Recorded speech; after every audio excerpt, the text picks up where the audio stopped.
be sure to go back home. When you get a haircut, get a barber you have known. Since you were a little bitty boy sitting in a booster chair, you might look like Larry Moore or Curly if a stranger cuts your hair.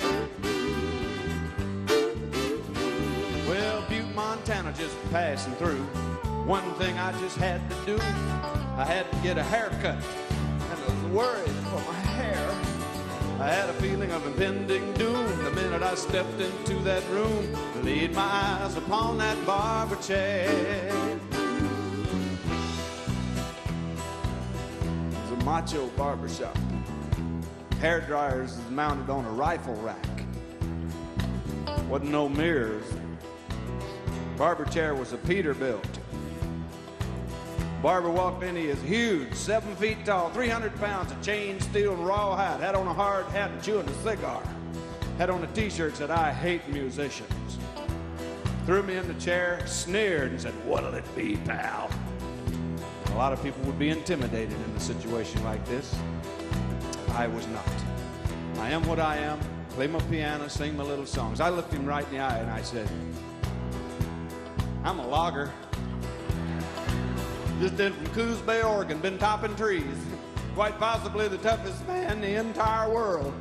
He said, "All right," and he gave me a haircut. I walked out of there, friends, my hair was gone. Made Kojak look like Bill Golden. Yeah, I had a tremendous craving to operate heavy equipment. Now, you might think that Butte, Montana haircut's the worst any man could ever get. Wrong. A few months later, I was in L.A., trucking along on a smoggy day. Needed a haircut so bad I looked like Bozo the Clown. Yeah, I was looking shaggy, not too good. I'd put it off as long as I could. Lord, I hate to get a haircut out of town. Well, when I stepped into the shop, I knew I was dealing with a guy that was into punk rock. Walls were done in black leather, had chains and whips and handcuffs hanging off of them. Barber walked in, he had orange hair, black mascara, stainless steel teeth, black leather jacket with zinc studs. He threw me in the chair, chained me down, slapped me a couple times, whap, whap, threw a Nazi flag over me, got right down in my face and said, "I'm gonna tell you something might make you a little nervous." I laughed. I said, "What could possibly make me nervous?" He said, "I'm gay." No problem. I'm not threatened in any way. I mean, I'm secure in my manhood. I am what I am. Played my piano, sing my little songs. I looked him right in the eye and I said, "I'm a logger. Played football in high school. I was in the Marine Corps." He said, "All right," and he gave me a haircut. I walked out of there, my hair was purple. Or at least that mohawk section down the middle was purple. Had a white streak on this side. This side looked like Mr. T. A couple safety pins in my cheeks. Felt a teeny bit conspicuous. Luckily, my next show was in San Francisco. Shoot, I got up there, didn't stand out at all. Those people thought I was an insurance salesman. A few months later, I was way down south.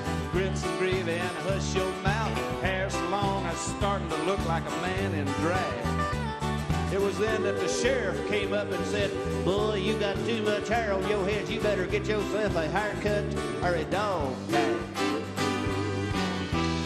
Well, the minute I stepped into the shop, I knew I was dealing with a born-again barber. Don't see too many barber shops with a steeple. Had an organ in the corner, choir. Usher led me to the barber chair. Barber walked in, started saying grace. "Oh, Lord, for these haircuts we are about to receive, may we be truly thankful. Dominus possum pax probiscus postmortem et tu blute puella carborundum." He was sort of half Baptist, half Catholic. Sort of a Cathist.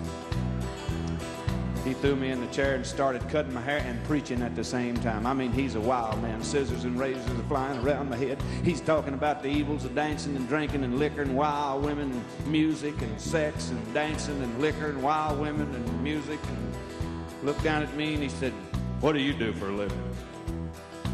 I'm not ashamed of what I do for a living. working bars and casinos, around liquor and wild women. I just played my piano, sing my little songs. I looked him right in the eye and said, I run this church for loggers. When you get a haircut, be sure to go back home. When you get a haircut, get a barber you had known. Since you were a little bitty boy sitting in a booster chair, or you might look like Larry Moore or Curly if a stranger cuts your hair.